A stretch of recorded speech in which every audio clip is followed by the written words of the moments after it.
जिन्ना पुत लैने मापे सो सो सुखने मनंदे था मंगने नियाजा था मथने किसंदे वड हो के पुत हो जान जे परे उस वेले मेरे रबा माँ बाप की करे उस वेले मेरे रबा माँ बाप की करे जिन्ना पुत लैन मापे सो सो सुखने मनंदे था मंगने नियाजा था मथने किसंदे वड हो के पुत हो जान जे परे उस वेले मेरे रबा माँ बाप की करे उस वेले मेरे रबा माँ बाप की करे मापे जो भी कमांदे पोता लैने कमांदे पावे कर दे मजूरी पावे मांग के ले आंदे मापे जो भी कमांदे पोता लैने कमांदे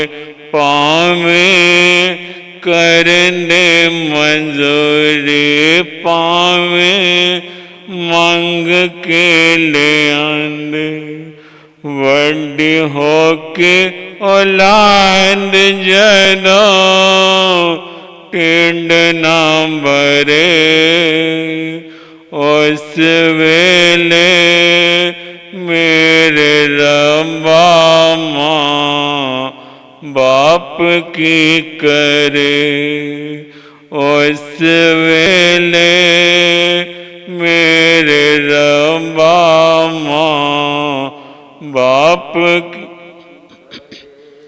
पला बच्चे आंदा मापे सदा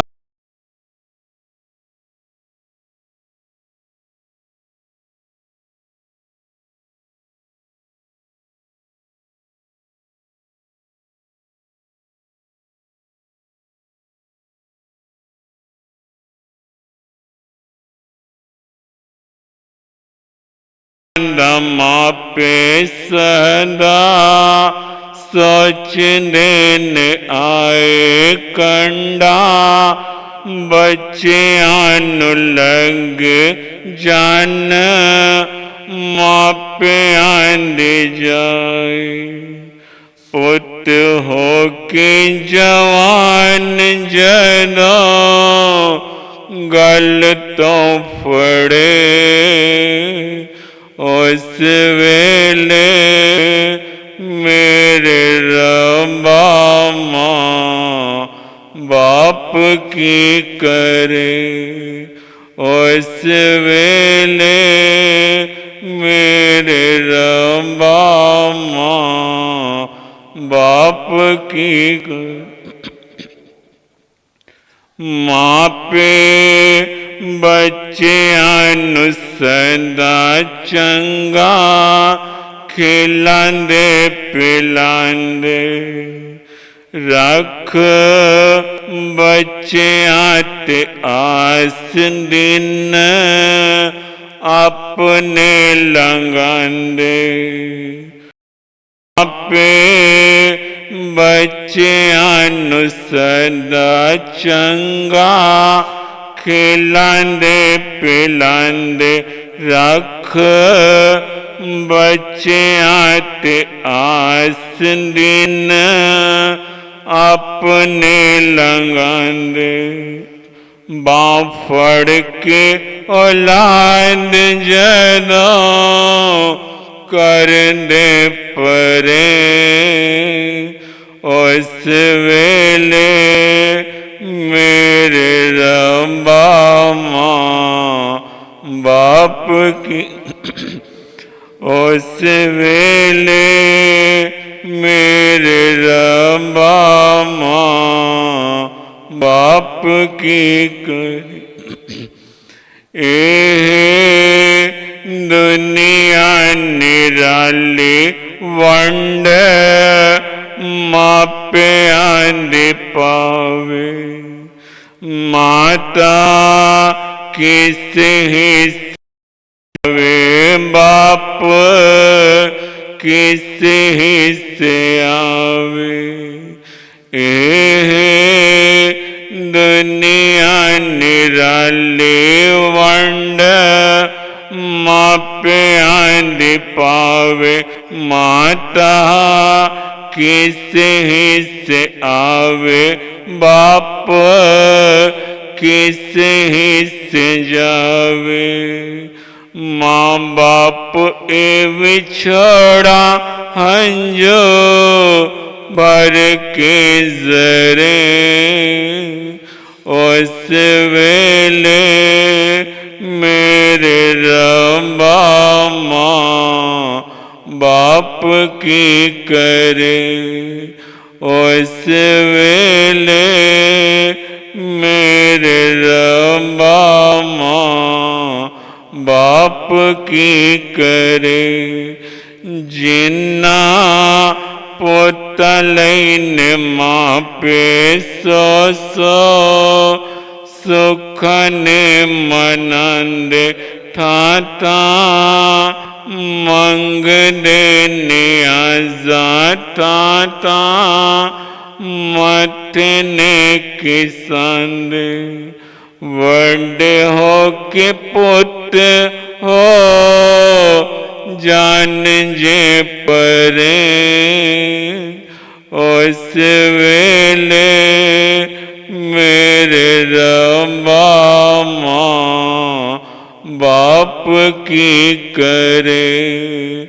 उस वेले मेरे रब्बा माँ बाप की करे।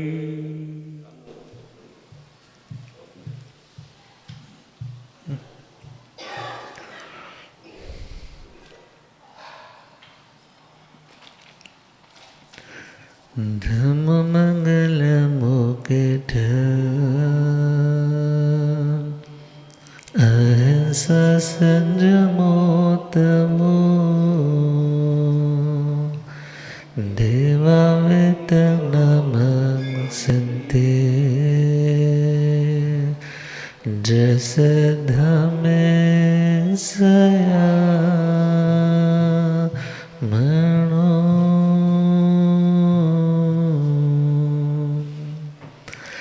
जे हाथ जोड़ गोरानो मेरी वंदना।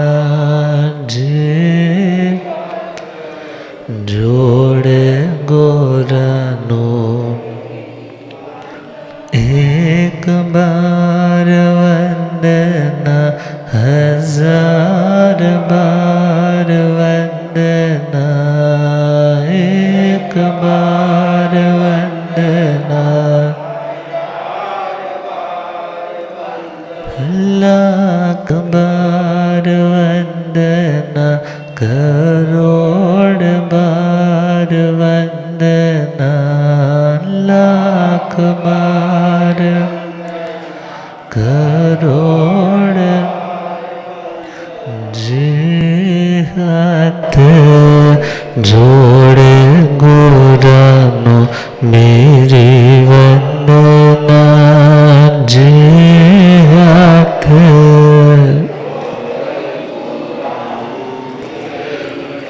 डगमग डोले नैया मेरी डगमग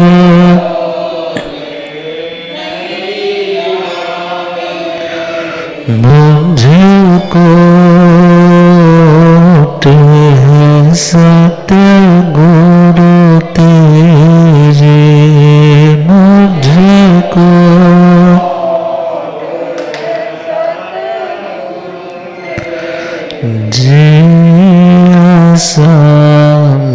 सागर पार लंघना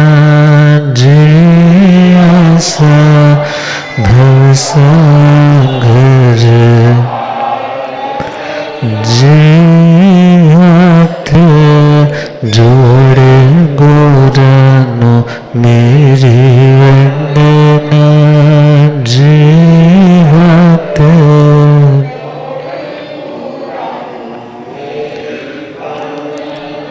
अनंत अनंत शांति के निकेतन शासनपति श्रमण भगवान महावीर स्वामी के पावन चरणारविंदों में हार्दिक भावना वंदन नमन।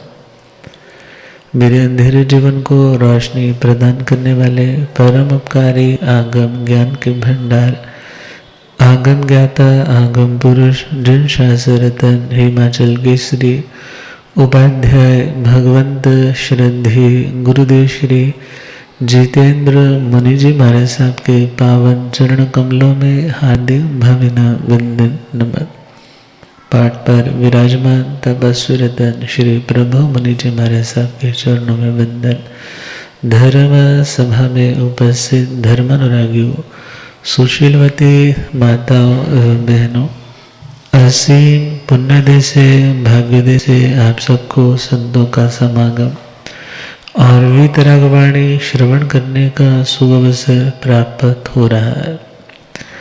श्रवण कर रहे हैं श्रीमद् उत्तराध्ययन जी सूत्र के मंगलमय प्रकाश में कर्म की फिलॉसफी को समझने का प्रयास।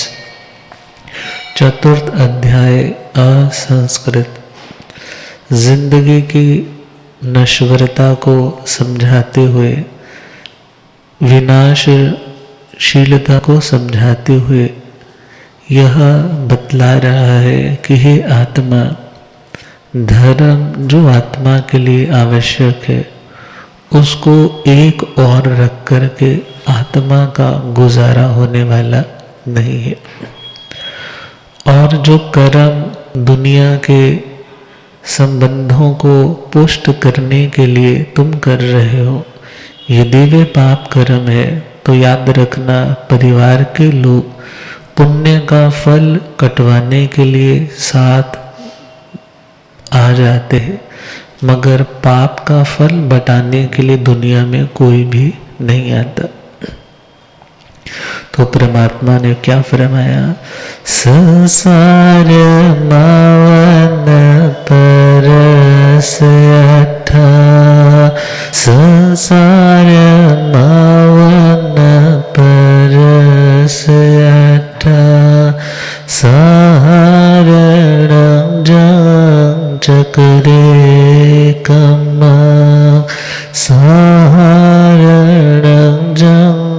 चक्रे कम्मा, कम्मस तो तस ओवे काले ने बंधवा बांधवयं विन्ते असंख्यं जीवेयमापमय, असंख्यं जीवेयमापमय।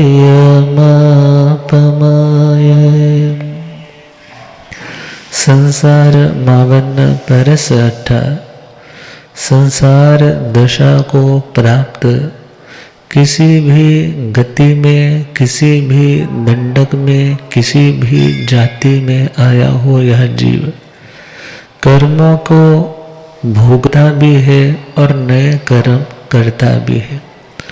और जब नए कर्म करता है, कभी अपने लिए करता है, कभी दूसरे के लिए करता है, और कभी दोनों को ही ध्यान में रखते हुए कर्म करता है।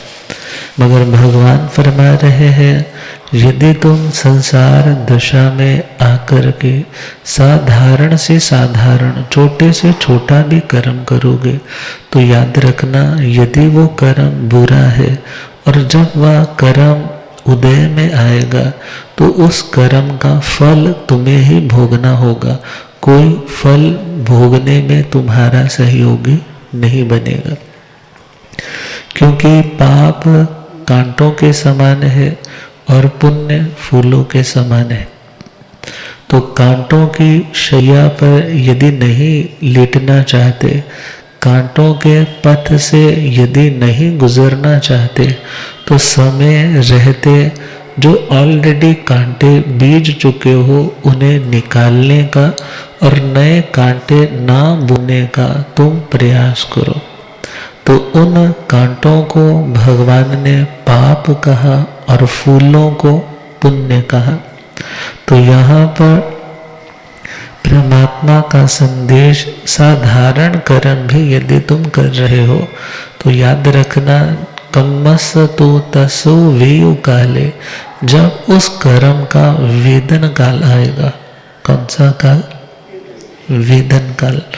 वेदन मतलब अनुभूति का समय, जब कर्म परिपक्व होकर के पक करके तुम्हारी झोली में फल रूप में गिरेगा, तो उस फल को तुम्हें ही चखना होगा। वो फल तुम किसी से शेयर नहीं कर सकते, वो फल तुम फेंक नहीं सकते, वो फल तुम्हें ही खाना होगा। अब ध्यान देना है, बहुत से लोग उन पक्षियों की तरह होते हैं जो कर्म का भोग तो करते हैं, मगर कर्म का भोग करने के उपरांत नए कर्म को जनरेट कर देते हैं। पक्षियों को देखा होगा, जब वो पिप्पल के या वट वृक्ष इत्यादि के उन फलों को खाते हैं, बीजों को खाते हैं, अब उन्हें खा तो लिया, मगर खाने के बाद पूरी तरह से वो पचा नहीं पाए। और कभी छतों पे और कभी किसी सूखी जगह पर, कभी किसी दीवारों के किनारे पर वो बीट कर देते, और बीट जैसे ही वो उन्हें बीज का और मिट्टी इत्यादि का संयोग मिला, तो समय आने पर वहाँ पर पेड़ उगने लग जाते। कुछ जीव कैसे हैं जो कर्म का भोग किया जा रहा है, उस भोग के साथ साथ नए कर्म के बीज भी छोड़ लेते हैं, अर्थात उनके वो कर्मों के फल देने की शक्ति, अर्थात वो पेड़ समाप्त नहीं हो पाते। और यदि उस कर्म को भोगा जाता समता से, तो उसका कोई भी कंटेंट बचता नहीं। अर्थात यदि विष्ठा काल आता, मीन्स जब कर्म का समाप्ति काल आता कि उस कर्म को फ्लश आउट कर दिया, अब और नहीं, तो नया कर्म का पेड़ न उग पाता। मगर अज्ञान दशा में जो कर्म काटा जाता है, काटा तो जा रहा है मगर नया और बांध लिया जाता है। और परमात्मा कह रहे हैं, संसार दशा में प्राप्त व्यक्ति कर्म करता है अपने लिए, अपनों के लिए, मगर जो खुद कर्म किया है, याद रखना, भले अपने लिए करो भले अपनों के लिए करो, उस कर्म का फल तो किसे भोगना पड़ेगा? स्वयं ही भोगना पड़ेगा। और कर्म के विपाक के संबंध में विपच्यते इति विपाक, जब वो कर्म पकता है, जैसे कभी बीज बोया, मिट्टी इत्यादि, हवा इत्यादि, न्यूट्रिएंट्स उसे पानी इत्यादि सब मिल रहे, वो स्प्राउट होके अंकुरित होकर के धीरे धीरे बढ़ने लगा। फिर उसके जैसा उस बीज का स्वभाव है, प्रकृति है, नेचर है, आम बोया है तो आम आएगा, और यदि कांटों वाला कोई वृक्ष बोया है तो कांटों वाली झाड़ियां आएंगी। ऐसे ही हर कर्म की अपनी एक प्रकृति है। प्रकृति का मतलब उसका स्वभाव। तो 8 तरह के कर्म होते हैं। कितनी तरह के? ज्ञानावरणीय, दर्शनावरणीय, वेदनीय, मोहनीय, आयु, नाम, गोत्र और अंतराय। अब इन 8 कर्मों में से 7 कर्म तो आत्मा एवरी टाइम बांध रहा है। कितने कर्म? 7 कर्म। आयुष्य कर्म जिंदगी में एक बार बनता है। जिसने आगे जन्म लेना है उसका तो बनता है। जो चरम शरीरी है, जिसका यह लास्ट देह धारण है, वो आयुष्य कर्म नहीं बांधता। मगर एवरी टाइम कितने कर्म बन रहे हैं? 7 कर्म। ज्ञानावरणीय, दर्शनावरणीय, वेदनीय, मोहनीय, आयु, नाम, गोत्र, अंतराय। आयु को निकाल देना। आयु कब बंधेगा जिंदगी में? एक बार। अब ज्ञानावरणीय कर्म का स्वभाव क्या है? ज्ञानावरणीय कर्म का स्वभाव, उसकी नेचर, उसकी तासीर, उसका गुण, उसका धर्म, उसकी प्रकृति कैसी है? जो हमारे विशेष अवबोध को ढकने वाला, हमारी वो एबिलिटी जिसके कारण हम वस्तु को सामान्य नहीं बल्कि विशेषताओं के साथ जान पाते हैं, उसका नाम क्या है? ज्ञानावरणीय कर्म। किसी वस्तु को आप थोड़ा मतलब अनक्लियर सा जानते हैं और किसी वस्तु को आप हर डायमेंशन से अच्छी तरह से जानते हैं। किसी वस्तु को अच्छे से पहचानना, जानना, उसका नाम है ज्ञान। और किसी वस्तु की एक परिपक्व अवस्था तक पहुंचने में जो स्टार्टिंग पॉइंट है कि तुम्हें कुछ अनक्लियर सी पिक्चर बनने लगी है, कुछ सुन रहा है, कुछ अभी ये नहीं पता क्या शब्द आया है, अब कुछ दिख रहा है, अब जो ये स्टार्टिंग पॉइंट है इसका नाम है दर्शन। इसका नाम क्या है? जैसे मोबाइल में आप लोग कभी कुछ सर्च करना है तो सर्च करते टाइम आपने वैसा बोला और जैसे ही देखा कि वहाँ पर ऐसे गोल गोल गोल गोल ऐसे घूमने लग पड़ा तो क्या देखा? क्यों नहीं आ रहा? अभी कुछ रेंज नहीं है पूरी। और उसके कारण क्या हुआ? कुछ हल्की धुंधली सी इमेज तो दिखी मगर आगे पिक्चर, ना कोई साउंड आया ना कोई उसकी पिक्चर आई। मगर जैसे ही वो पिक्चर सामने आने लगी, सामने पता चला अच्छा महाराज जी का ये प्रवचन चल रहा है, महाराज जी इस टाइम ये बोल रहे हैं। अब जो ये देखा, जाना, सुना जा रहा है, दिस इज ज्ञान। उसका नाम क्या होगा? और जो भी स्टार्टिंग इनिशियल पॉइंट था कि उस तक पहुंचने का, उसका नाम होगा दर्शन। जब ऐसे ऐसे रोटेट हो रहा है, रोटेट होना मतलब उपयोग लग रहा है। क्या लग रहा है? उपयोग। ज्ञान और दर्शन आत्मा के ये सहज उसके स्वाभाविक ये 2 उपयोग है।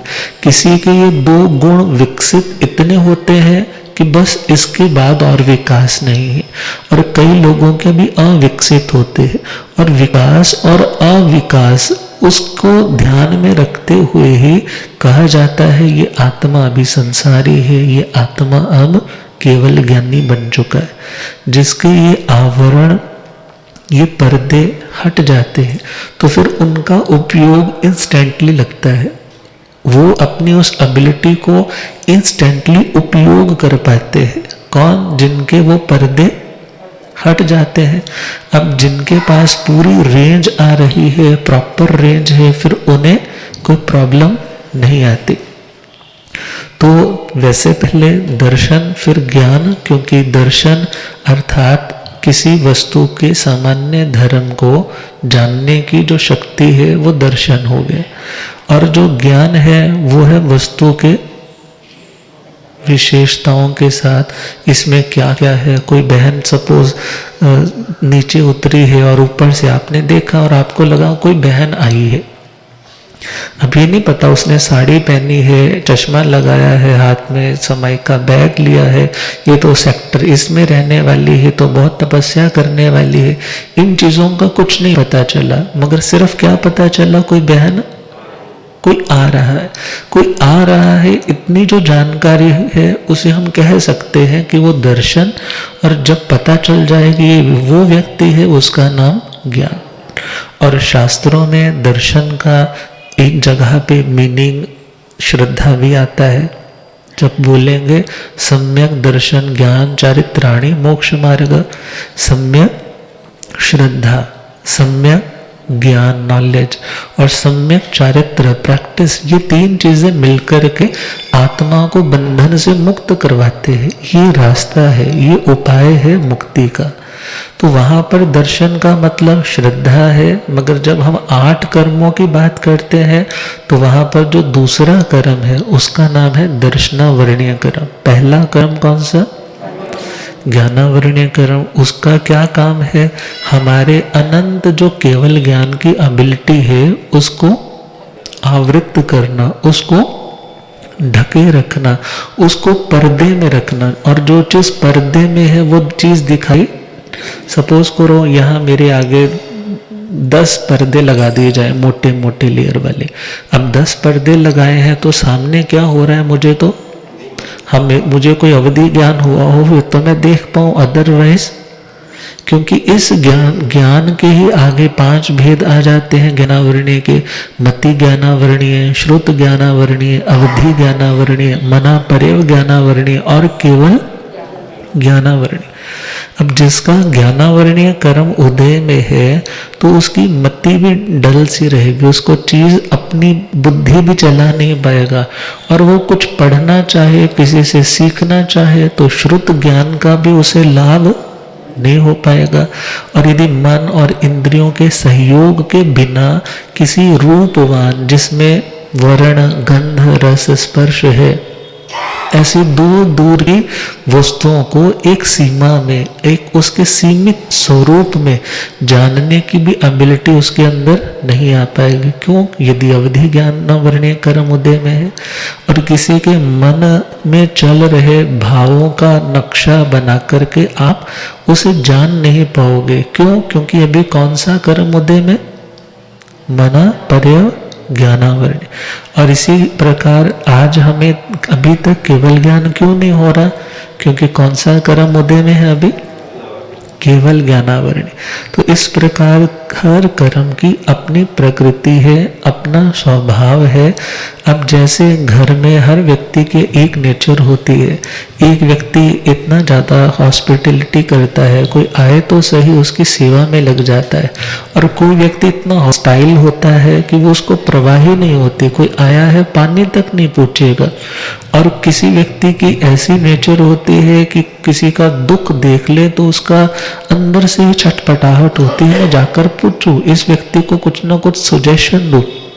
और किसी व्यक्ति की ऐसा स्वभाव बन जाता है कि उसे फर्क ही नहीं पड़ता किसी को क्या प्रॉब्लम है नहीं है। अब हर व्यक्ति अपनी अपनी प्रकृति नेचर के कारण पहचाना जाता है। अब और आगे चले तो जैसे राजस्थान में जब पाली में चौमासा था तो कहने लगे गर्मियों का टाइम, बोले बाबू जी लड्डू कृपा करो। मैंने बोला लड्डू इतनी गर्मी में ये पिन्नियाँ कौन खाएगा? बोले नहीं ये गर्मी वाली है। कौन सी है? ये धनिया वाली है, इसमें शीतलता रहेगी बाप जी, आपको ठंडक रहेगी, इससे गर्मी कम लगेगी, लू कम लगेगी। खैर हमारा मिठाई का पचखान था तो ली तो नहीं, मगर हाँ ये पता तो चला ना कि अलग अलग तरह के भी लड्डू होते हैं।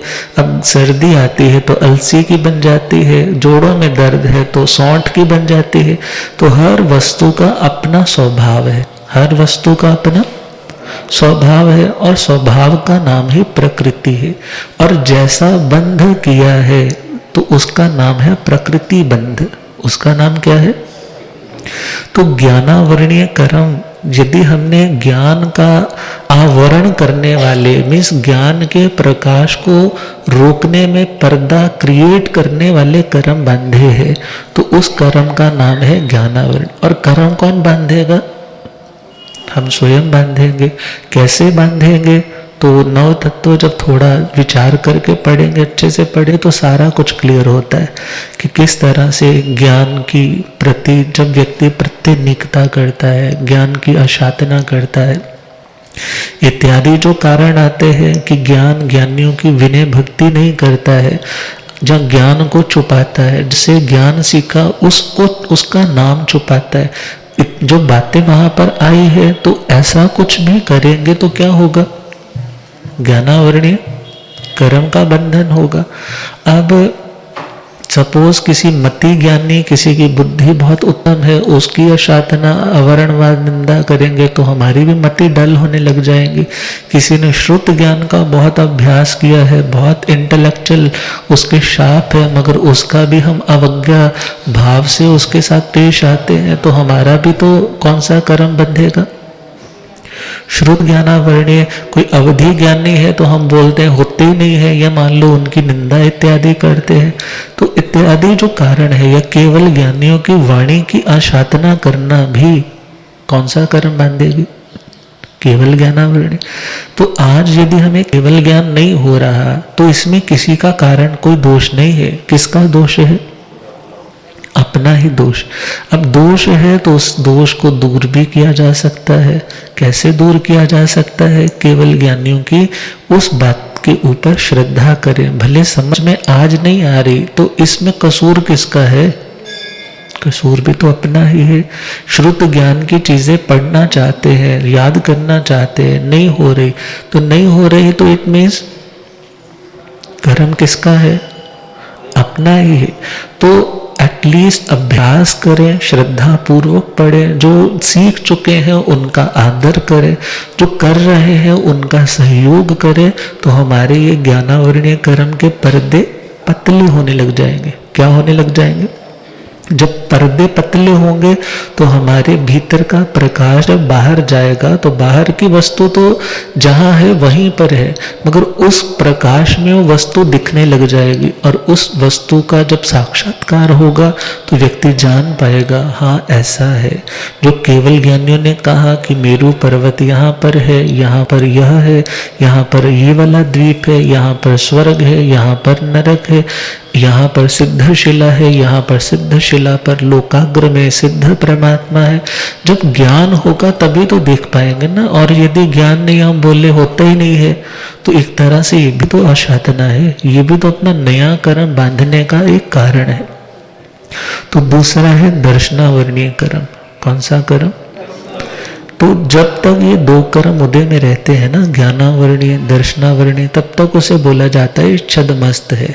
कैसा है, छदमस्त है। छदम बोलते हैं आवरण को, छदम किसे बोलते हैं, आवरण को। और जिसके ये आवरण अभी तक है उस व्यक्ति को छदमस्त बोलेंगे, और जिसके ये आवरण चले जाते हैं उसे सर्वज्ञ केवल ज्ञानी वीतरागी कहा जाएगा।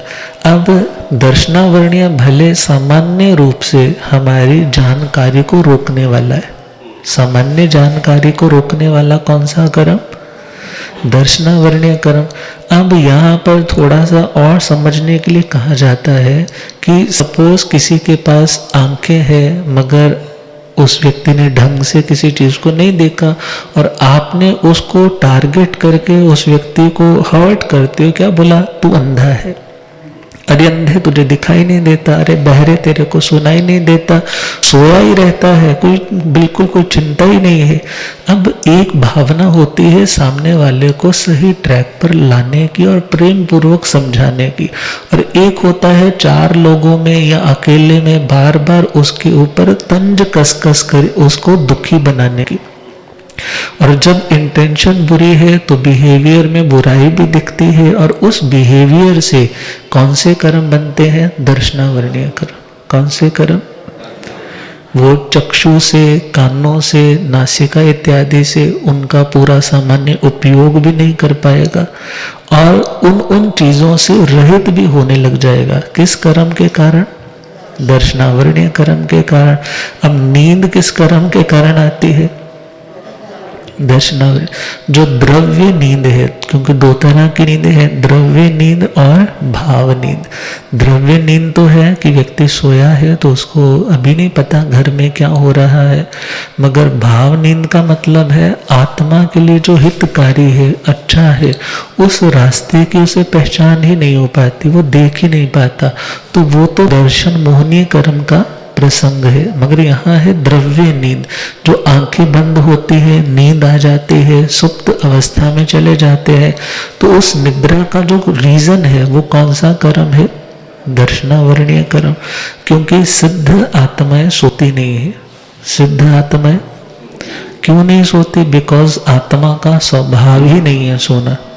आत्मा का स्वभाव सोना नहीं है। मगर अभी हम शरीर के साथ हैं, तो शरीर की अपनी फंक्शनिंग है, शरीर की अपनी रिक्वायरमेंट है, उसे एक टाइम पे रेस्ट मोड भी चाहिए। इवन व्यक्ति जब ओवर थिंकिंग करता है तब भी एग्जॉस्ट हो जाता है, तो बोलता है भाई मेरे मन को भी क्या चाहिए? रेस्ट चाहिए। और मन की शांति के लिए वो मेडिटेशन कैंप्स में जाता है, वो डीप ब्रीदिंग करके अपने श्वास को देखते देखते गहरा उतरना चाहता है। मन की शांति के लिए वो कुछ ना कुछ खोजता है कि मैं कुछ भी ना सोचूं, क्या था दृष्टा भाव में आ जाऊं। अर्थात मन को नियंत्रित करना भी जरूरी और वचन को, काया की प्रवृत्तियों को भी। मगर यहाँ पर हम समझ रहे हैं कि निद्रा का कारण कौन सा कर्म? दर्शनावरणीय कर्म। अब नींद को, भूख को, लड़ाई को बोलते हैं जितना चाहो बढ़ा सकते हो, और यदि इसको थोड़ा कम करने लगो तो कम भी कर सकते हैं। और हमारे बड़े गुरुदेव, दादा गुरुदेव तो कहा करते थे कि यदि उठने के बाद तुमने लड़ाई करनी है, दुनिया के गलत चिंतन में जाना है, कुछ गलत तुमने कम्युनिकेशन में, क्रिटिसिज्म में बैठना है, ऐसी संगति में बैठना है जहाँ कर्म का बंद हो, इससे मच बेटर है कि तुम क्या कर जाओ? सो जाओ। तो दर्शनावरणीय कर्म के कारण वो जो 9 भेद आते हैं, निद्रा, निद्रा निद्रा, प्रचला प्रचला प्रचला, स्त्यान गृद्धि निद्रा, चक्षु दर्शनावरणीय, चक्षु दर्शनावरणीय, अवधि दर्शनावरणीय और केवल दर्शनावरणीय। तो निद्रा निद्रा निद्रा, जो सुख से आ जाए और सुख से खुल जाए वो निद्रा, और जो पहले तो टाइम पर नींद आई नहीं और टाइम पे खुले नहीं, उसे निद्रा निद्रा बोल दिया। फिर प्रचला है, बैठे बैठे, खड़े खड़े किसी को क्या हो जाती है? वो कौन सा कर्म है? दर्शनावरणीय। चलते चलते नींद आ जाए तो प्रचला प्रचला, सोए सोए अर्ध वासुदेव जैसी ताकत आ जाए और कुछ उत्तम कार्य नहीं बल्कि अनिष्ट ही जो करके आए, ऐसी निद्रा कौन सी? स्त्यान गृद्धि निद्रा। और चक्षु दर्शनावरणीय, आंखों के माध्यम से जो रूप को हम देखना चाहते, उसका सामान्य अवबोध, जानकारी भी हमें ना हो पाए, वो कौन सा कर्म? चक्षु दर्शनावरण। और अचक्षु में बाकी की 4 इंद्रियां ले ली, क्योंकि आंखों के माध्यम से जो रूप है, किसी वस्तु को हम देखते हैं, तो हमारी जो आंख है वो कैसी है? अप्राप्यकारी। कैसी है? अप्राप्यकारी। अप्राप्यकारी का मतलब कि जो सामने सपोज मेरे को वृक्ष दिख रहा है, तो ये नहीं है कि वृक्ष मेरी आंख के साथ आकर के ऐसे चिपका फिर मेरे को दिखाई दिया। मगर बाकी इंद्रियों में क्या होता है? बाकियों में क्या होता है? यदि कानों का विषय है तो स्पृष्ट तो हुआ ना, शब्द के परमाणु आकर के टच हुए, फिर जाकर के एयर ड्रम्स पे वो एम्पलीफाई होकर के सिग्नल गया ब्रेन को, जाकर के मैंने रिकॉग्नाइज किया कि ये ध्वनि आ रही। नासिका में भी क्या होगा? नीचे यदि पूड़ियाँ बनाई जा रही है तो उनकी फ्रेग्रेंस आई, तो फ्रेग्रेंस के साथ साथ क्या हुआ? बद्ध स्पृष्ट आकर के वो कुछ ना कुछ, वो पुद्गल आकर के क्या होंगे? आकर के कुछ ना कुछ टच भी हुए, कुछ चिपके भी, तो आकर के पता चला। रसानुभूति कब होगी? गुलाब जामुन मुंह में रखोगे तभी स्वाद आएगा ना। तो बद्ध स्पृष्ट हो गया, बंधा भी और टच भी हुआ। अब इसी प्रकार टच की सेंसेशन कब होती है? सर्दी लग रही है, गर्मी लग रही है, ऐसे थोड़ी लग जाएगी। यदि आप प्रॉपर किसी, सपोज करो ना, जैसे आजकल बड़ी बड़ी कोठियों में ऊपर टॉप फ्लोर पे जाकर के सन के लिए, धूप सेकने के लिए कांच का रूम सा बना देते, अब उसमें बैठ करके आप यदि देखो तो आपको हवा तो वहां टच नहीं कर रही, मगर बाहर जाओ तो बाहर बड़ी तेज हवा लग रही। अब वो आपकी अनुभूति में आई, क्यों आई? क्योंकि वो स्टैचू, तो इन्हें बोला जाता है प्राप्यकारी। प्राप्यकारी मीन्स जो प्राप्त करने के बाद अनुभूति में आए, और जो चक्षु इंद्रिय है उसके माध्यम से अप्राप्यकारी, इसलिए चक्षु दर्शनावरणीय अलग रखा और अचक्षु दर्शनावरणीय में बाकियों को रखा। अब इसके आगे बढ़े तो अवधि दर्शनावरणीय, जो अवधि ज्ञान की प्रथम भूमिका है, फर्स्ट इनिशियल स्टेप है। अब वही राउंड क्लियर नहीं हुआ तो अवधि ज्ञान कहाँ से हो? जब फर्स्ट राउंड क्लियर होगा तभी व्यक्ति आगे, एंट्रेंस एग्जाम क्लियर नहीं होगा तो कॉलेज में एडमिशन नहीं ना होगा। ऐसे ही अवधि दर्शनावरणीय कर्म क्षय नहीं है तो अवधि ज्ञान तो होने वाला नहीं। तो अवधि दर्शनावरणीय, जो अवधि ज्ञान की प्रथम भूमिका तक भी ना पहुंचने दे, उसे क्या बोलेंगे? अवधि दर्शनावरणीय। और केवल दर्शनावरणीय मीन्स जो केवल ज्ञान की प्रथम भूमिका, हम उसको बोले तो वो कौन सा? कि वस्तु के संपूर्ण स्वरूप का जो सामान्य अवबोध जानकारी है उसको रोके। भले जब हम शास्त्र 29वां अध्याय उत्तराधिंडी सूत्र का रीड करते हैं तो वहां पर बताया है कि जब आत्मा सिद्ध गति में जाता है तो साकार उपयोग में जाता है। किस उपयोग में जाता है? साकार का मतलब है आकार के साथ, आकार के साथ मतलब उसकी विशेषताओं के साथ जानकारी, विशेषताओं के साथ मतलब उसके अलग अलग डायमेंशन से उसका जो जो स्वरूप है, उसकी अनंत पर्यायों को जानने की जो एबिलिटी है उसका नाम है साकारोपयोग। और वस्तु के किसी एक जनरल सी जो जानकारी है उसका नाम अनाकार उपयोग। अनाकार उपयोग को दर्शन उपयोग बोलते हैं और साकार उपयोग किसे बोलते हैं? ज्ञान का उपयोग। कौन सा उपयोग? ज्ञान का। थोड़ा सा मुश्किल विषय है, मगर जब आत्मा सिद्ध गति में जाती है तो मीन्स केवल ज्ञान किस में जाती है? केवल। भले वो उपयोग तो फिर, क्योंकि लब्धियां दोनों एक टाइम पे रह सकती है। लब्धि का मतलब योग्यता। जैसे सपोज करो आपको हिंदी भी आती है, इंग्लिश भी आती है, उर्दू भी आती है, फ्रेंच भी आती है, प्राकृत भी आती है, संस्कृत भी आती है। लैंग्वेजेस तो आपको बहुत आती है, मगर एट वन टाइम आप कितनी लैंग्वेजेस में अपना ध्यान लगा सकते हो, बोल सकते हो? एक। ऐसे ही लब्धि की दृष्टि से आत्मा के पास केवल ज्ञान, केवल दर्शन, दोनों लब्धियां युगपत, युगपत मतलब साइमल्टेनियसली होते हैं, मगर जब केवल ज्ञान में उपयोग है तो केवल दर्शन में नहीं, जब केवल दर्शन में उपयोग है तो केवल ज्ञान में नहीं। तो जब ये कर्म आवरण वाले, आवरण मतलब जो रोकने वाले, प्रतिबंधक कर्म है, जो पर्दा डालने वाले, रोशनी के आगे जो पर्दा डालने वाले कर्म है, जब वो हट जाते हैं तो ज्ञान का सूरज, केवल ज्ञान, केवल दर्शन का सूरज जगमगाता है और इस लोक अलोक को पूरी तरह से प्रकाशित करता है। लोक में जीव और पुद्गल की गति है, उसे भी देख पाता है, और अलोक में सिर्फ आकाश आस्तिक है, उसे भी जानने देखने लग जाते। तो ज्ञानावरणीय कर्म और दर्शनावरणीय कर्म। आगे बढ़े तो तीसरा कर्म कौन सा? वेदनीय कर्म। कौन सा कर्म? गुरुदेव पधारे। हो राम मेरा सतगुरु बन के आया मैनू,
रब मेरा सतगुरु बन के आया मैनू, ओ पौंदे पौंदे पानी देंदा, सुके बूटे हरे कर देंदा। पौंदे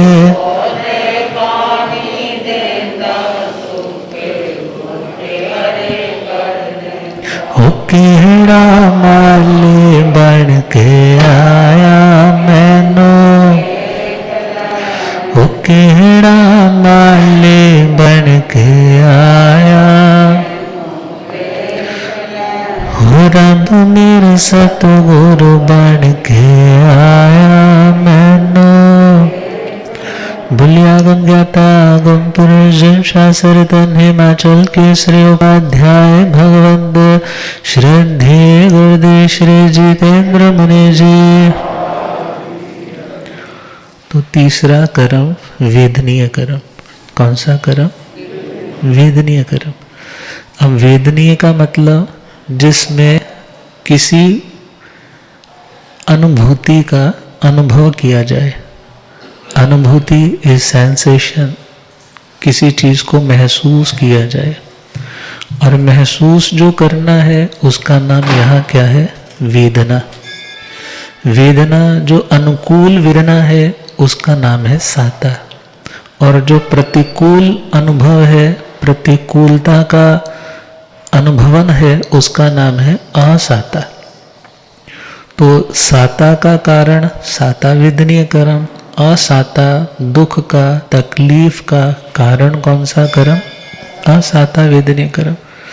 अच्छा अच्छा सुनने को मिले, अच्छा अच्छा देखने को मिले, अच्छा अच्छा ओढ़ने पहनने को मिले, अच्छे अच्छे रिश्तेदार मिले, सब चीज़ें अच्छी अच्छी मिले, सुनने को, इवन मन को भी तसल्ली देने वाले शब्द मिले, तो ये सारा किसका परिणाम है? साता वेदनीय कर्म। और सब कुछ उल्टा ही सुनने को मिले, जिंदगी में सब कुछ विपरीत ही घटित होता जाए, प्लान कुछ करो हो कुछ जाए, किसी का 100 भला करो वो तुम्हारा बुरा कर जाए, ये कौन सा कर्म? किसी के साथ अच्छे से ट्रीट करो, प्यार से बात करो, मगर फिर भी वो उल्टा हमारे ऊपर ब्लेम लगा जाए, ये कौन सा कर्म? साता ही है ना। तो साता वेदनीय, असाता वेदनीय। दृष्टांत देते हैं ना, एक तलवार है जिसके ऊपर शहद की कोटिंग कर रखी है, कोई व्यक्ति उस शहद को लिक कर रहा है, चाट रहा है। अब चाट रहा है तो चाटते चाटते क्या हो जाता है? तलवार का कट लग गया। जब कट लग गया तो खून आने लग पड़ा, खून आया, दिस इज असाता। और शहद का स्वाद आया, दिस इज साता। तो दुनिया के जो सुख है वो शहद से लिपटी हुई तलवार के समान ही है। इसलिए शास्त्रों में कहा क्षणमित सुखा बहुकाल दुखा। क्षण मात्र का तो इन दुनिया के शब्द रूप रस इत्यादि में सुख है, मगर इसके बाद जो कर्म बंधन के कारण और उस वस्तु की आदत लगने के बाद उसके अभाव में जो व्यक्ति को परेशानी उठानी पड़ती है, वो तो तलवार से कटने के समान है, उसका नाम है असाता। अब साता और असाता को बांधने वाला कौन है? स्वयं आत्मा है। जब प्राण भूत जीव सत्व इत्यादि पर दया अनुकंपा भाव रखता है, दूसरों की साता का ध्यान रखता है, जब व्यक्ति दूसरों की केयर करता है तो वो खुद भी केयर का पात्र बन जाता है। और जो व्यक्ति दूसरों का ध्यान नहीं रखता, फिर उसका भी कोई ध्यान रखने वाला नहीं होता। अर्थात रिस्पेक्ट करते हैं तो रिस्पेक्ट मिलती है, रिस्पेक्ट करके भी रिस्पेक्ट नहीं मिलती है, इतनी सी आज का कर्म नहीं होगा, ये कभी किया होगा। क्योंकि कर्म है तो वो उधे में तो आता ही है, क्योंकि every action has its reaction. तो कोई भी कर्म है उसका एक्शन का, क्रिया की प्रतिक्रिया आती है। बूमरैंग जैसे वो लकड़ी का एक टुकड़ा सा गेम की तरह होता है, ऐसे घुमा के फेंकते हैं और वो रोटेट करके वापस आता है। और यदि पता नहीं कितने कर्मों के बूमरैंग छोड़ रखे हैं, अब वो रोटेट होकर के कहाँ आएंगे? आएंगे तो अपने पास ही। तो कहा है कर्म ये तेरे रे साथ ना छोड़ेंगे, कर्म ये तेरे रे साथ ना तूने किए जो शुरू, अरे चक्कर ये पाप के कर्म ये तेरे रे साथ ना तूने किए जो शुरू, है किसकी इतनी हस्ती जो कर्मों से बच पाए, किसकी इतनी हस्ती जो कर्मों से बच पाए। राम किए वनवासी लक्ष्मण भी कष्ट उठाए, राम किए वन लक्ष्मण भी कष्ट उठाए, साथ में जानकी महलों को छोड़ के कर्म ये तेरे रे साथ न छोड़ेंगे, तूने किए जो शुरू, अरे चक्कर ये पाप के कर्म ये तेरे रे साथ न छोड़ेंगे, तूने किए जो। अच्छा मिल रहा है, इट मीन्स अच्छा दिया होगा। अच्छा अनुभव में आ रहा है, इट मीन्स अच्छा बोया होगा। जो बोया है वही फलेगा, और जो फलेगा वही चखना होगा। और अनुकूल चखने को मिले तो साता वेदनीय, अनचाहा चखने को मिले दिस इज असाता वेदनीय। तो ये कर्मों का विज्ञान अभी थोड़ा थोड़ा हम समझ रहे हैं, तो वेदनीय कर्म के बाद आगे बढ़ेंगे। तो आज के लिए इतना ही। आप श्रद्धेय गुरुदेव कृपा फरमाए इन्हीं भावों के साथ। ओम शांति।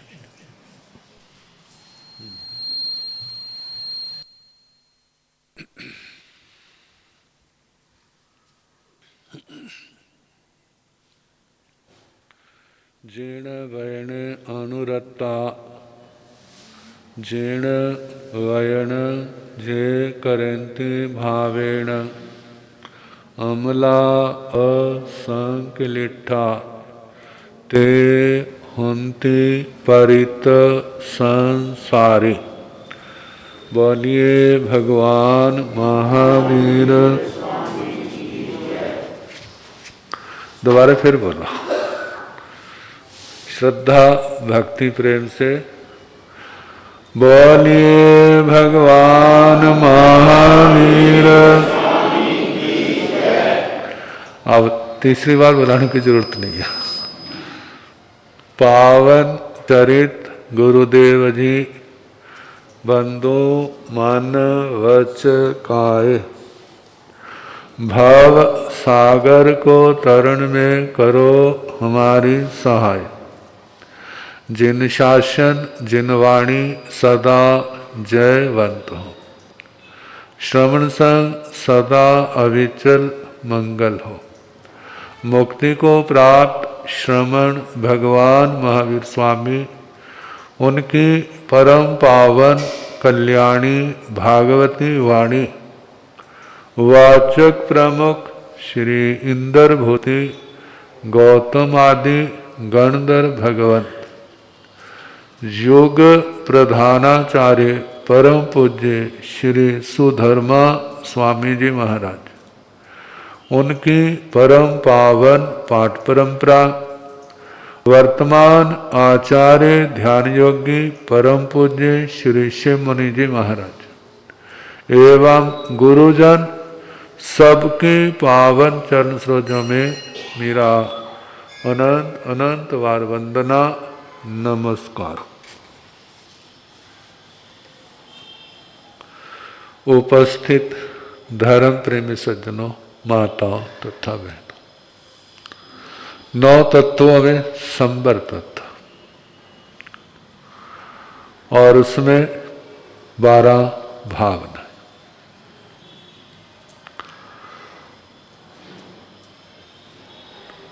10वीं लोक स्वरूप।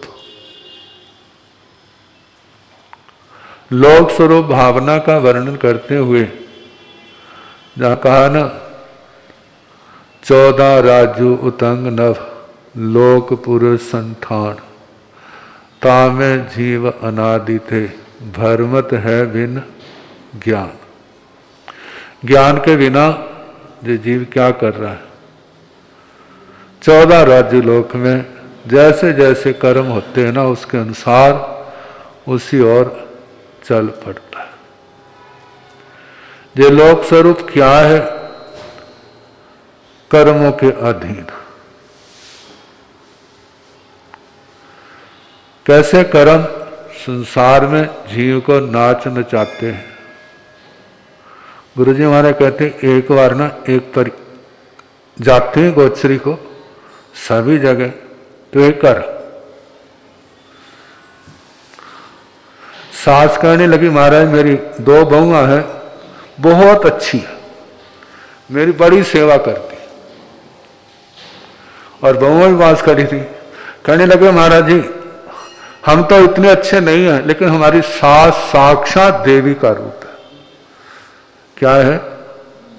साक्षात देवी का स्वरूप है। दोनों क्या करें? दोनों पक्ष एक दूसरे की प्रशंसा करें। गुरुजी कहने लगे आप सारे अच्छे हो। क्या है? आप सारे अच्छे हो, ये तुम्हारा पुण्य का उदय। क्या है? पुण्य का उदय है। और ऐसा भी तो होता है ना, कभी सास आती है, महाराज मेरी बहू अच्छी नहीं है, मेरी सेवा नहीं करती, मेरा कहना नहीं मानती, किसी का मुंह किसी और है, किसी का मुंह किसी और है। अब बहुआं आती हैं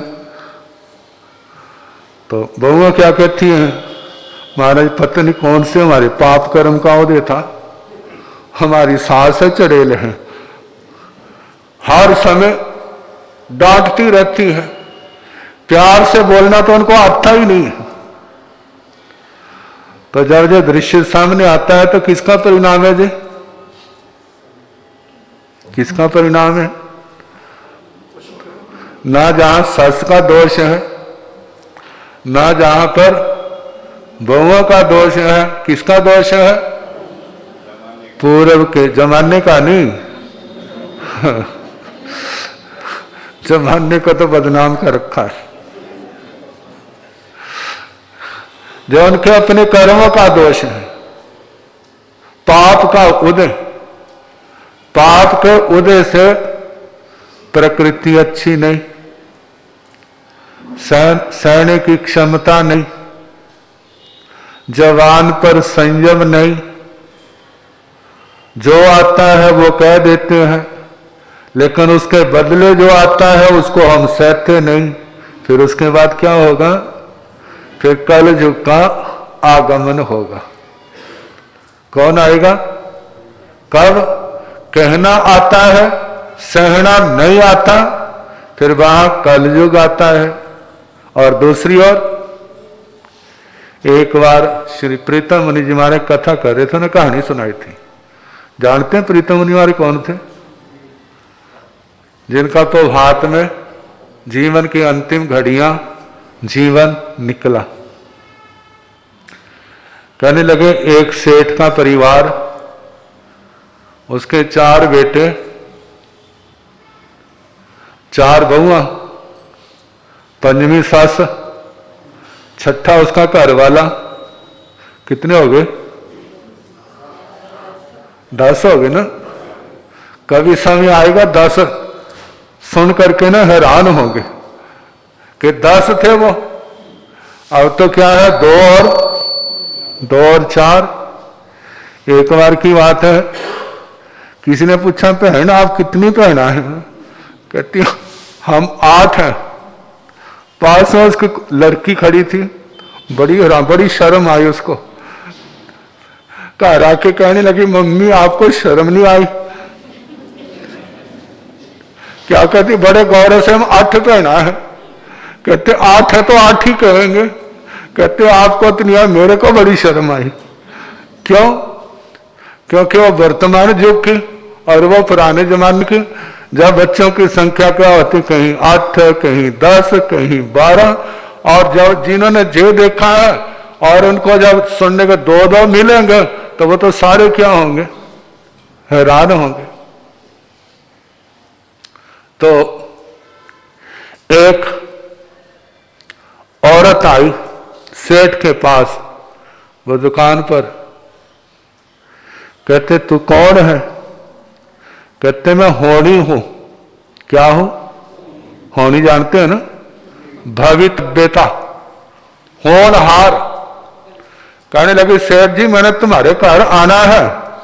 कहने कोई बात नहीं, तेने आना तो आना है, नहीं आना तो नहीं आना, तेरे को कोई रोक तो नहीं सकता। कहते हाँ रोक तो कोई नहीं सकता। चली गई। अब सोचते हैं इस घर के अंदर आज लड़ाई डलवाऊंगे और उस लड़ाई को देखेंगे, बड़ा मजा आएगा।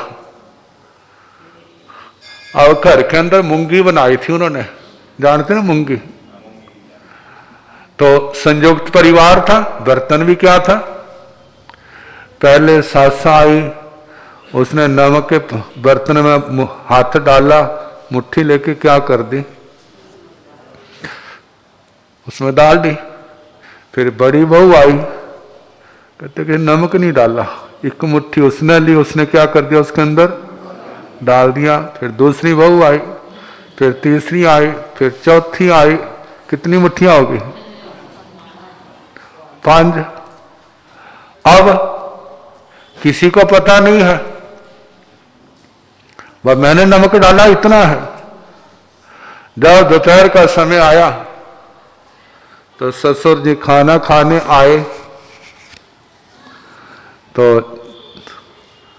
सेठानी ने रोटी डाली, वो मूंगी भी डाल दी।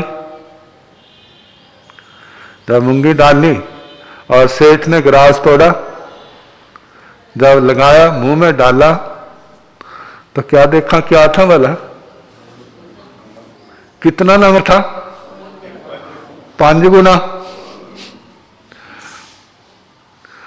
अब चारों ओर देखा, कहा कुछ नहीं। और वो सोचता वो आ गई है। कौन भला? उसने अपना काम कर दिया है, कोई नहीं हम भी उसका स्वागत कर दें। कह सेठानी तू रोज कहती थी घी खा लो, घी लिया, घी लो, घी लो, आज मेरा मन कर रहा है घी लिया। कौली ली और किसके अंदर डाल दी? मूंगी के अंदर डाल दी, मिला करके सारी खा ली। घी ने उस नमक का जो दोष था क्या कर दिया? खत्म कर दिया। रोटी खाई, हाथ धोए और दुकान पर चले गए। फिर दूसरा बेटा आया। अब उनको क्या पता, उनको वैसे रोटी डाली। जब पहला ग्रास डाला तो देखा, कहने लगे पापा जी रोटी खा गए? कहते हाँ। कहते आज कैसे खाई थी उन्होंने? कहते घी लिया था। कहते उनको तो दे दिया, मेरे को क्यों नहीं दिया? जितना उनको दिया उतना मेरे को दो। अब क्या किया, उसने मिलाया और खा के चले गए। फिर दूसरा बेटा आया, उसने वैसे किया। तीसरा आया, चौथा आया, सारे खा के चले, वैसे खा के चले। अब पंजों बैठ गई रोटी खाने, सब ने वो मूंगी डाल दी। जब वो ग्रास तोड़ा, मुंह में डाला तो एक दूसरे के मुंह की ओर देखने लग पड़ी। सास कहने लगी क्या बात?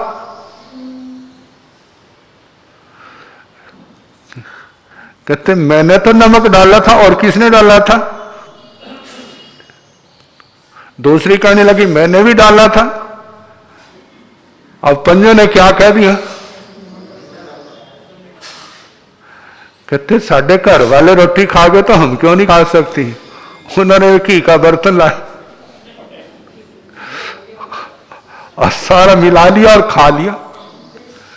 और वो बेचारी देख रही है, अब बुलारा होता है, अब बुलारा होता है। उन्हें रोटी खाई और अपने अपने काम में लग गई। अब वो सोचती है इस घर में तो मेरा गुजारा नहीं होगा। अब बेचारी सेठ के पास आई, कहते सेठ जी तुम्हारा घर मेरे को अच्छा नहीं लगा, मैं जा रही हूं। कहते तेरी मर्जी, चली गई। संसार का एक स्वरूप ये भी तो है ना, दूसरे की गलतियों को नजरअंदाज कैसे करना।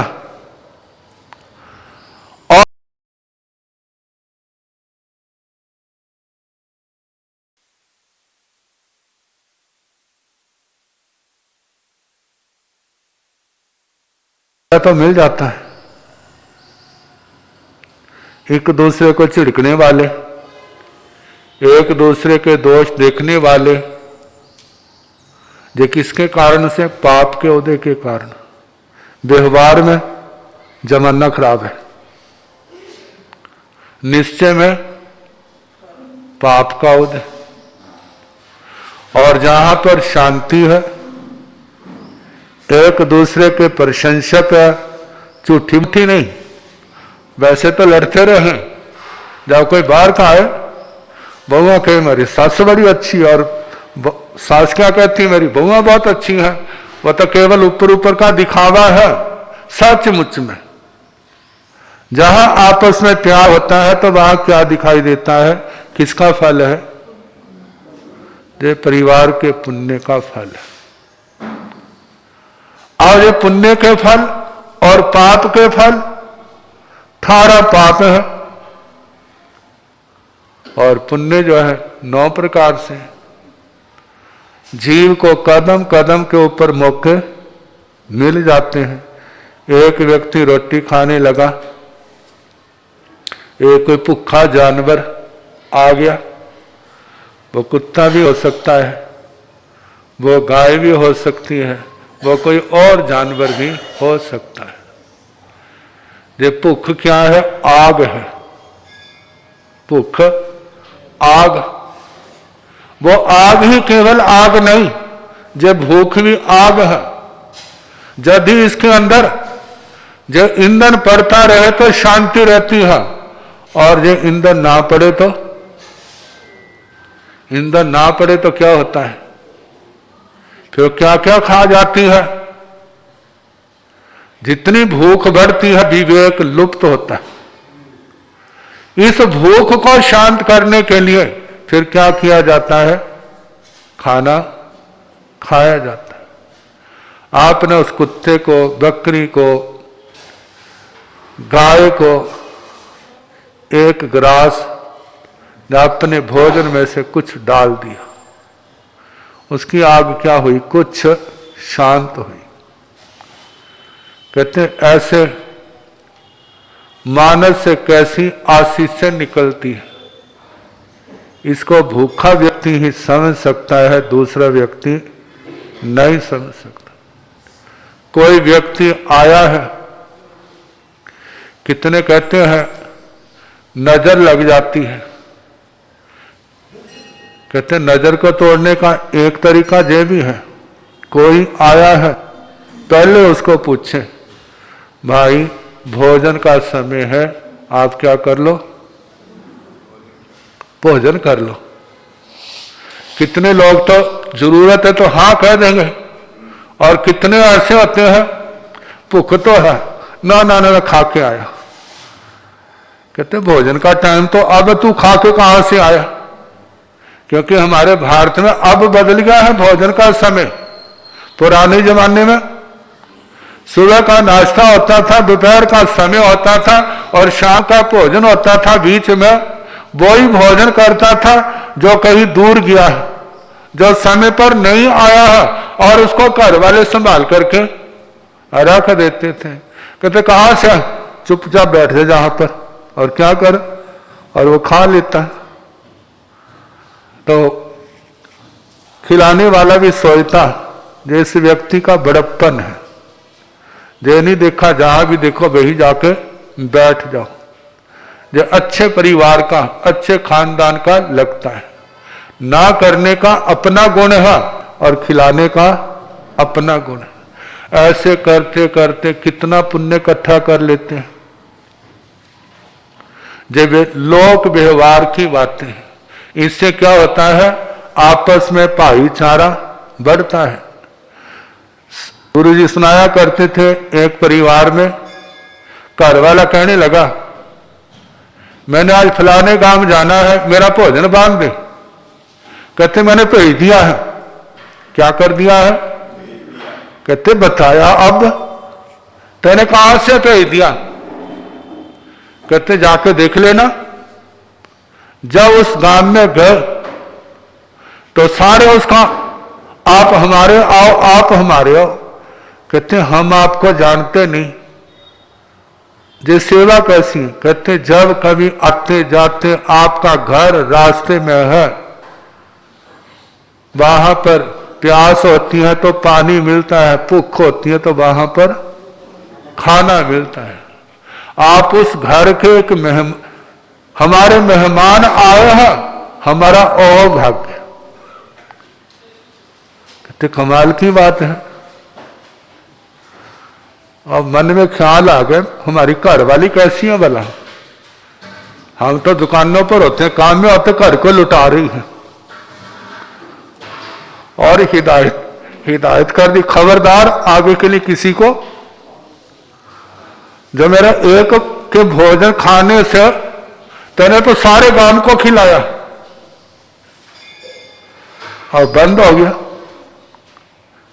जब जाने लगे पूछा आज कहां जा रहे हैं? कहते फलाने गांव के, रोटी बांध के ले जाओ। कहते पिछली बार तो बड़ी सेवा हुई थी। कहते अब की बार नहीं होगी।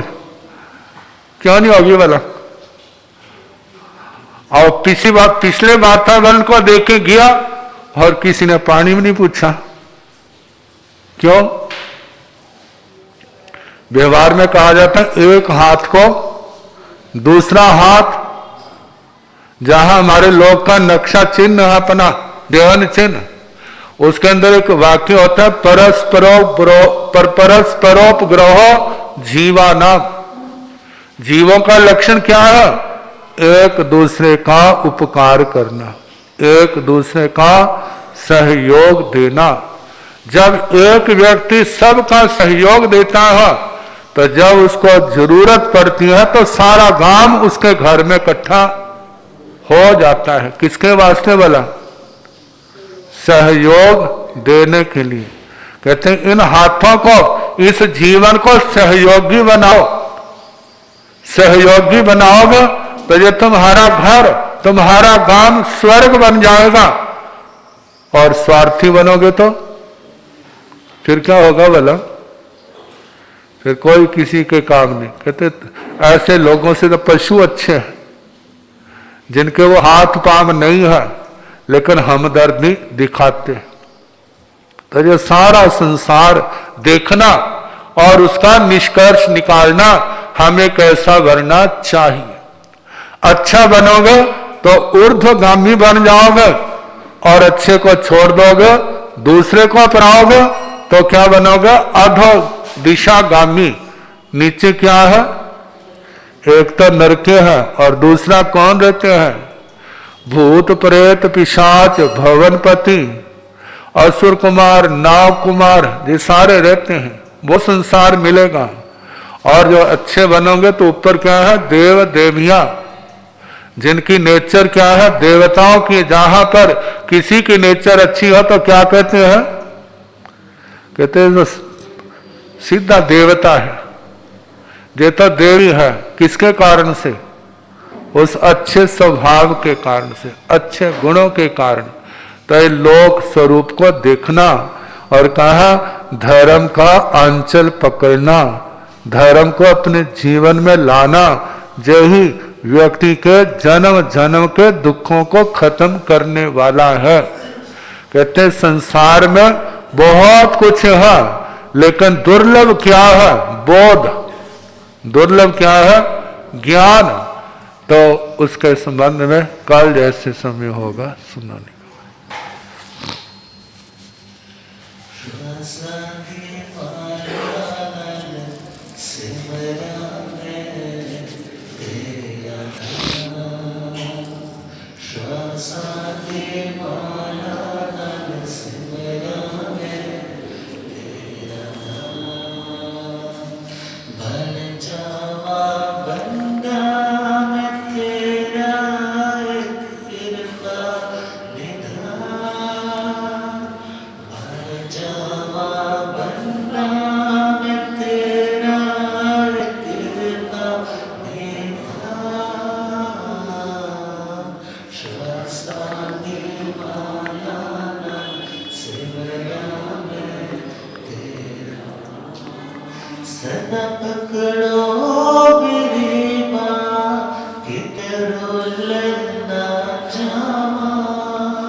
श्रद्धा से बोलेंगे श्यामल भगवान महावीर स्वामी की जय।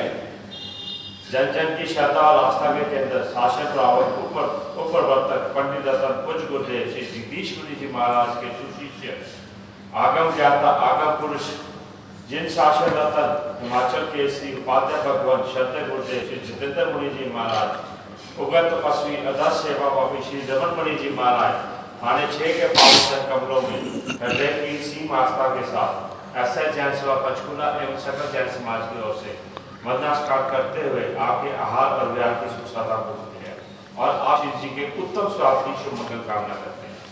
सभा में पधारे होंगे सभी सहधर्मी भाई बहनों को सादर जय जय। जिन शासन चंद्रिका ऊपर वतनी माँ साध्वी श्री करना जी महाराज थाने 4 आज गुरुकुल से विराट करके सुबह जय बोल सेक्टर 15 में पधार चुके हैं। आप सबसे निवेदन है कि उनके भी दर्शन लाभ देखें। ये हमारा मन सौभाग्य है कि गुरु जी के मुखाबिल से जिनवानी श्रवण करने का सुअवसर मिल रहा है। आप सबसे निवेदन है, आप तो आ रहे हैं, अपने साथ साथ औरों को भी प्रेरित करें और लेकर आए। प्रवचन का जो समय है वो 8:30 से 9:45 तक रहेगा। बाहर से आए हुए सभी दर्शनार्थी बंधुओं का एसएस जैन सेवा पंचकुला हार्दिक स्वागत एवं अभिनंदन करती है तथा निवेदन करती है कि चाहे नाश्ता एवं भोजन लेकर हमें अतिथि सत्कार का सुअवसर प्रदान करें, जिसकी व्यवस्था नीचे हॉल में की गई है। अब मैं सबसे निवेदन करूंगा, कृपया खड़े हो जाएंगे। अब हम सब मिलकर हाथ जोड़कर मान मोड़कर गुरुदेवों के पांच चरणों में 3 बार तिक्तों के पाठ से वंदना करते हैं।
नमो अरिहंताण नमो सिद्धाण नमो आयर्याण नमो वन्यायाण नमो लोये सुस्वाहोण ऐसो पंच नमोकार सब पाव प्रणसण मंगलानंद सम्य सिंह पड़मंग हवै मंगलं श्री चत्तारि मंगलम अरिहंता मंगलम सिद्धा मंगलम साहो मंगलम केवली पुनत्तो धम्मो मंगलम चत्तारि लोकोत्तम अरिहंता लोकोत्तम सिद्धा लोकोत्तम साहो लोकोत्तम केवली पुनत्तो धम्मो लोकोत्तमो चत्तारि शरणं प्रवज्जामि अरिहन्ते शरणं प्रवज्जामि सिद्धे शरणं प्रवज्जामि साहो शरणं प्रवज्जामि केवली पुनत्तं धम्मं शरणं प्रवज्जामि।